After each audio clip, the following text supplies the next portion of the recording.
Hi friends, எல்லோரும் எப்படி இருக்கீங்க? நான் ரொம்ப நல்லா இருக்கேன். என் சேனலை சப்ஸ்கிரைப் பண்ண எல்லாருக்குமே ரொம்ப ரொம்ப நன்றி. இந்த வீடியோவில் என்ன பார்க்க போகிறீங்கன்னா, மத்தி மீன் குழம்பு தான் நாங்கள் செய்கிறோம்.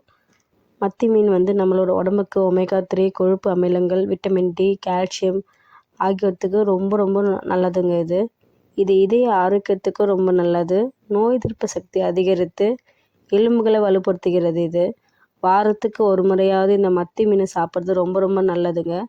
சர்க்கரை அளவு ரொம்ப கண்ட்ரோலாக வச்சுக்கும். சரும பளபளப்புக்கும் பாதுகாப்பாக உதவுகிறது. இந்த மத்தி மீன் மிக முக்கியமாக இதய ஆரோக்கியத்திற்கு ரொம்ப பயனுள்ளதாக இருக்குது.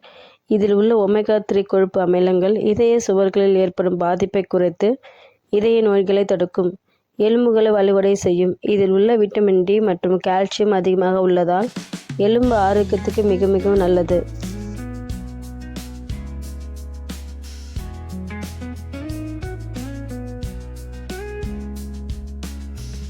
2 பெரிய வெங்காயம் எடுத்து இதில் பொடிப்பொடியாக கட் பண்ணி வச்சுக்கோங்க.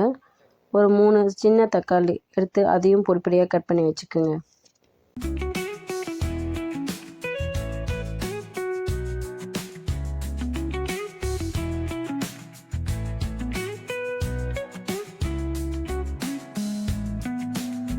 பூண்டு ஒரு 15 பல் தூள் உரித்து எடுத்துக்கோங்க. மிளகாத்தூள் தேவையான அளவு, புளியை தேவையான அளவு ஊற வச்சுக்கோங்க. புளியில் உப்பு போட்டு கரைச்சிங்கன்னா சீக்கிரமாக கரைஞ்சிடும். அதை வடிகட்டி மிளகாத்தூளை சேர்த்து ரெண்டுமே மிக்ஸ் ஆகிற மாதிரி கரைச்சி வச்சுக்கோங்க. இந்த புளி மிளகாத்தூள் கரைசல் கூடவே சிறிதளவு மஞ்சத்தூளும் பெருங்காயத்தூளும் ஆட் பண்ணிக்கோங்க. இந்த மத்தி மீன் நம்மளுடைய உடலுக்கு தேவையான நோய் எதிர்ப்பு சக்தியை அதிகரித்து சரும பளபளப்பிற்கும் கண் பார்வை மேம்பாட்டிற்கும் மத்தி மீன் ரொம்ப ரொம்ப உதவுதுங்க. இதில் இப்போது தேவையான அளவு தண்ணி ஊற்றி மிக்ஸ் பண்ணி வச்சுக்கோங்க. குழம்புக்கு தேவையான அளவு தண்ணி ஊற்றிக்குங்க. ரொம்ப அதிகமாக ஊற்றிடாதீங்க.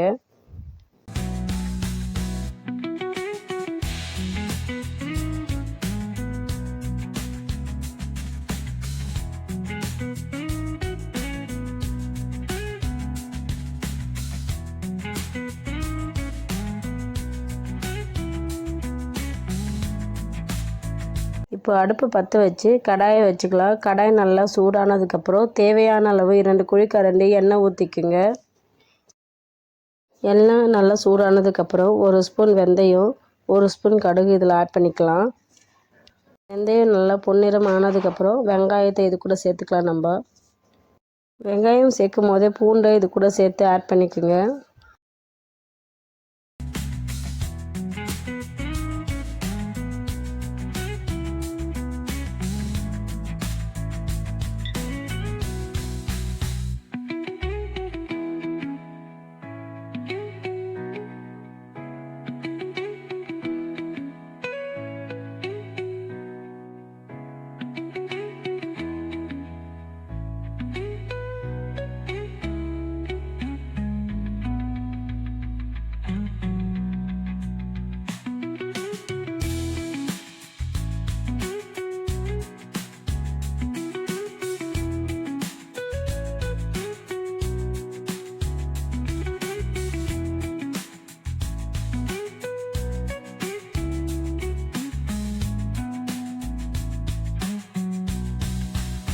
வெங்காயம் நல்லா பொன்னிறமாக ஆனதுக்கப்புறம் தக்காளி இது கூட சேர்த்துக்கலாம். வெங்காயமும் தக்காளியும் நல்லா மேஷ் ஆகிற அளவுக்கு வதக்கி விடுங்க. அப்போ தான் குழம்பு இன்னும் ருசியாக இருக்கும். இப்போ நம்ம புளியும் மிளகாத்தூளும் கரைச்சி வச்சிடலாம். அந்த கரைசலை இது கூட நம்ம சேர்த்துக்கலாம். இப்போது மீடியம் ஃப்ளேமில் ஒரு 25 நிமிடம் நல்லா கொதிக்க விடுங்க. நல்லா பச்சை வாசனை போனதுக்கப்புறம் மீன் ஆட் பண்ணலாம். மூடி போட்டு கொதிக்க விடுங்க.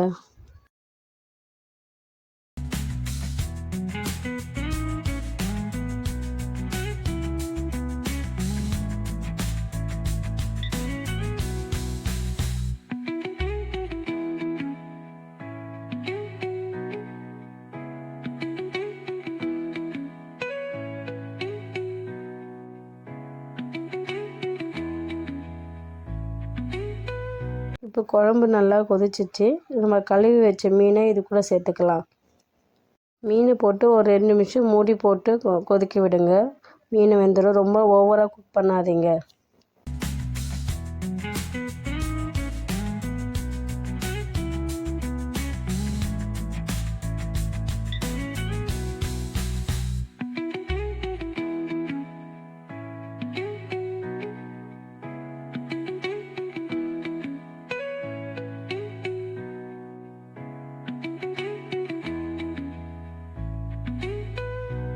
அவ்வளோதாங்க, சுவையான மத்தி மீன் குழம்பு தயார். இதை நீங்கள் சாப்பாடு கூட சேர்த்து சாப்பிட்லாம். இட்லி, தோசை, டிஃபன் வகை கூட சேர்த்து சாப்பிட்னா இன்னும் அருமையாக இருக்குங்க. இதேமாரி செஞ்சு பாருங்கள். இந்த வீடியோ உங்களுக்கு பிடிச்சதுன்னா லைக் பண்ணுங்கள், ஷேர் பண்ணுங்கள், கமெண்ட் பண்ணுங்கள். தேங்க்யூ.